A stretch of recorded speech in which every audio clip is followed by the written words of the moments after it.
Hey guys, I wanted to make another video about the photo editing I've been doing just because it's changed so much. It's been a little bit since the last video, and I had just started working in Photoshop. Now I do a lot of my editing in Photoshop. It's made my life a lot easier once I started understanding all the tools and layers and non-destructive editing. It's very cool. So I thought I'd just take you through how I started with this image here and ended up with this image here.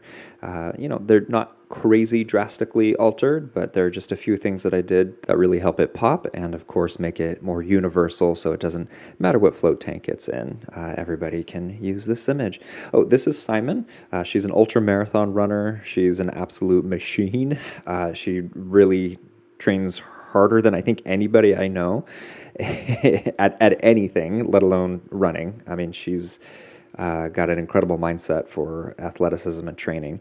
But yeah, anyway, we did this photo shoot quite a while ago. It was really fun, really awesome. She's got a lot of personality. She's obviously beautiful, and it just all came across through the camera into these images. It was really hard to narrow it down. I'm finally getting to these images, and yeah, let's go ahead and walk through it here. Previously, I had edited in Lightroom beforehand. I didn't make any edits on this one. I just dropped it right into Photoshop. And the first thing I'm going to do is use the lasso tool. I'm going to be circling all the different areas of the tank that show that it's a float tank or that lights are in, just arms reflecting into the tank. I want to grab those with my lasso tool, and then I'm going to do a content-aware fill, which is this really, really, really cool algorithm that Photoshop has that they've really been advancing recently, which means that it will blend in with whatever's around it. It's not a perfect tool, but it tends to work pretty well with water. In this case, I'm letting it do it automatically, and then up here, I'm going to start needing to do some manual stuff. The most difficult piece is going to be the fact that her knee is going across the water, and so you're going to see what I do with that. It's going to look pretty rough at first, but by the time we get to the end, it'll make sense what I'm doing here. With manual corrections, well, by default, it's going to try to figure something out for me, and I'm going to say, no, no, no, I want to get rid of any body tone, hair, anything like that, maybe some darker areas, anything like that. You can just delete or add different areas, and then it's going to grab all those colors and textures and then try to paint them in the area that I've highlighted. So it's nice that you don't just have to leave it to the algorithm. You can do a little bit of manual yourself to try to bring it to what you want. Now, it's not perfect, and you'll see that I'll make some edits a little bit later on to bring it back to what I want it to be. Here, I decided instead of using the lasso tool and doing content-aware fill, I figured I would do it's actually very similar to content-aware tool, but it's a spot removal tool that you can choose a location around where you're trying to erase and just paint it along. It uses a little algorithm to integrate what you're doing in to what's around it. It works out really well. I'm doing this on a separate layer, so it's kind of like I put a clear piece of plastic over the image and I'm coloring on that. So if I want, I can just pick up that sheet and I can see what's underneath it, or anything I do, isn't affecting the original image. And then I'm starting to get lost a little bit in it. There's little specks or hairs in the water that I'm going to take out here.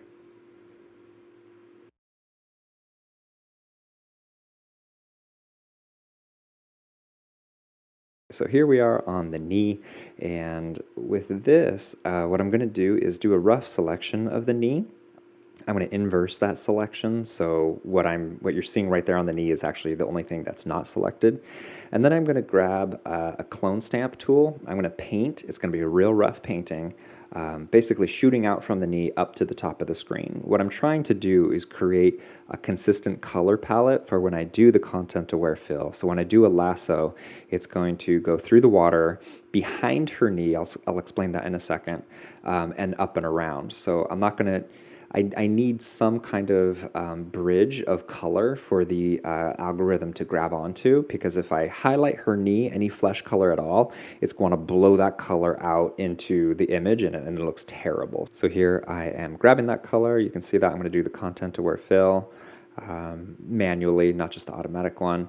And I'm going to remove all of her body color, bathing suit, hair, anything like that, to make sure that the color fill is really accurate to the rest of the pool. And then I'm going to do that in the larger section to the left as well.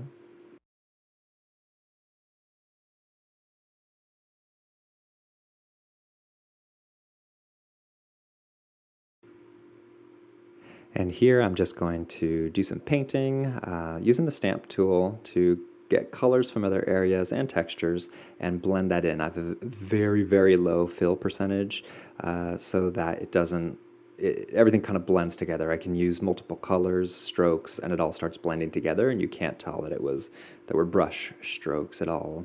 It just feels like water flowing and the color blending into the darker back area.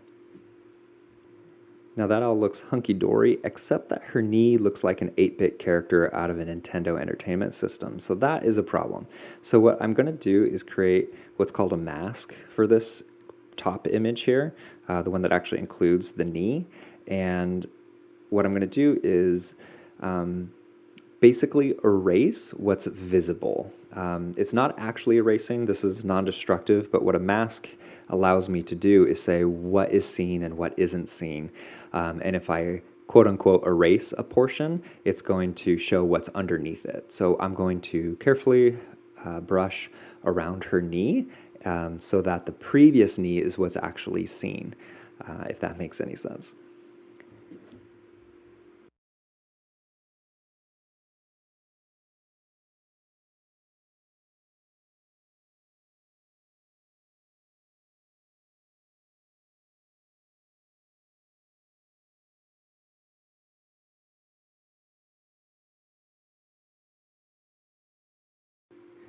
Here, while hunting around for any blemishes, I see that there's a reflection on her foot, probably from a bar of the float tank or one of the lines of the tank. So I'm just going to blend that in here with my spot removal tool. The next thing I want to do is to remove any blemishes, anything like a pimple or something that was on her face that day. She has like incredibly perfect skin. I don't know how. Maybe it's all that time running outdoors. I don't know. But I pretty much didn't have to do anything. I think I just found a couple spots where I did a little bit of removal. Now, one thing I did see, while her skin looks amazing, I do see that the bathing suit has some miscoloration or discoloration on it. So I'm going to use that same spot removal tool, which has that nice algorithm where you can grab from one area and it blends it together around the edges for what you're sourcing. And so here it takes a little bit, but honestly, incredibly fast overall to really correct this and make it seem like there's no aging or discoloration on her top here. And I think it looks nice.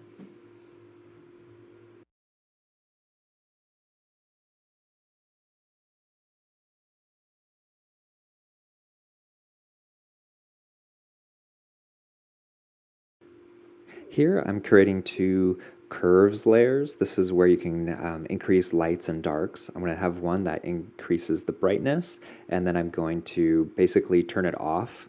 A little bit hard to explain if you don't know Photoshop very well, but then I'll create one that is dark. This is setting up dodging and burning. So I'm going to increase the brightness in certain areas, dodging, and decrease the brightness or increase darkness, called burning.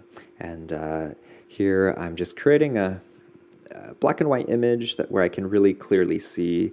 Actually, you know what? I accidentally went into blemish finding mode with my black and white image, and I'm just going to go in here. Since I did it, I'm going to look and see if I can find any blemishes that I missed. One tiny one, I think. I don't think I find any others. So now it's time to create a check layer for my dodging and burning. This is a pretty slow process in the grand scheme of things. It's pretty quick. Like you can get lost in it, I guess is what I'm trying to say. It's really easy to look at every little dark spot and want to lighten it, and every light spot that's around darkness to lower it so everything's nice and smooth and blended together. But I will say when people do that, it does start to look more and more artificial. So I really try to get a point where I want it to still look like this is a still shot of somebody, not a stylized image of somebody with tons of Photoshop work or modifications. This should look like somebody actually floating in a float tank. And I'll do things like bring out color, darkness, and light to illuminate them so it's pleasing without making them, look inhuman. Does that even make sense?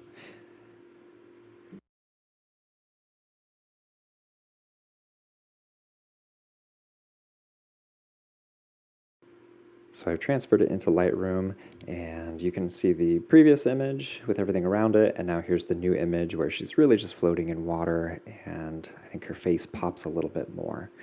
From here, I'm going to do color adjustments. So not a whole lot, to be honest. The main thing I'm going to do is change the color of the water. A little embarrassing. Our water's a little more green right now. We need to add some vitamin C in there, but I'm going to paint all around her using a masking tool in Lightroom, and then I'm going to turn it on to blue so I can see where I'm painting. And the unfortunate thing about doing it with such an intense blue is my eye starts thinking that's normal, and then thinking like, oh yeah, this should be the color of the image. This should be the color of the water. And then I try to take a break and come back after creating a more neutral, or actually just like removing any changes to the color, and then going, okay, now what color do I want it at? I think in the end I actually did get something pretty close to this, but this is just too intense. So once I get everything colored here, I'm going to turn off all the settings. Once I turn off the settings, it has that light green again, and then I'm going to bring the greens down to get a really white color, add blue in, and then I'm going to start playing with the green kind of purpley shader and pull that back and forth until it's the color that feels, if it's too blue, it feels cold. I like a little bit of green in there. It makes it feel a little bit warmer. I don't know if that's science behind that, but that's just how I feel about color. And then we're pretty much there. I'm just going to do a little bit of curves adjustment, bring out the whites a little bit more. I'm going to bring the darks down a little bit more, which just adds a little bit of depth. I'm going to bring the contrast down a little bit more. Just after messing with curves, it usually adds a bit of contrast. So I'm going to bring that down, and then I'm just going to bring the vibrancy up just a tiny bit so that her skin just has more vibrance to it, and makes it pop on your Instagram feed. So that's it. This is the final image. I'm very pleased with it. Again, this is the bonus set for the $50 tier of anybody supporting us on Patreon. You get a whole set of images of somebody floating. You get video of them floating. You have athletes floating, or an athlete floating photo set. And this month we have a bonus set, which means $50 tier people get that for free. And that's Simon here. And I hope you enjoy it as much as I enjoyed editing it. I hope this is also a valuable tool for people to learn how to make their own edits. I don't want to be your only source of images. I can be, because it's really hard to consistently get original photography for your float center. So I can be that for you, but you'll probably want to do your own shoots once or twice a year to show off your float tanks and everything. But hopefully this gives you some insight into how you can do it on your own. And I've never put this out there before, but if you're interested in me doing post-editing on your photos, I'm more than happy to do that. I'd love to. I would ask that you shoot in RAW, which is a really large image file, so that I can get to the really fine details and make sure that your images pop as much as possible. And that way you can also make them as big as you want and retain detail in the future if you ever wanted to make a poster or something like that. So all my images are very high detail. They're always shot in RAW, and yeah, they can be blown up for gosh, I've seen them on vans, billboards, window wrapping, all sorts of stuff. So yeah, hope you enjoyed, and we'll see you next time I do one of these. I enjoy it. Actually, I plan on doing another one soon. There's a guy named Corey who's a bodybuilder. He has a ton of tattoos, really cool looking tattoos that I'm really excited. I think I'm going to have to flex a little bit here, pardon the pun, some of my skill sets to make sure that I'm retaining his tattoos and lighting him properly. So that'll be a fun one to show you guys. So we'll see you soon, hopefully about a month from now, to show you that one.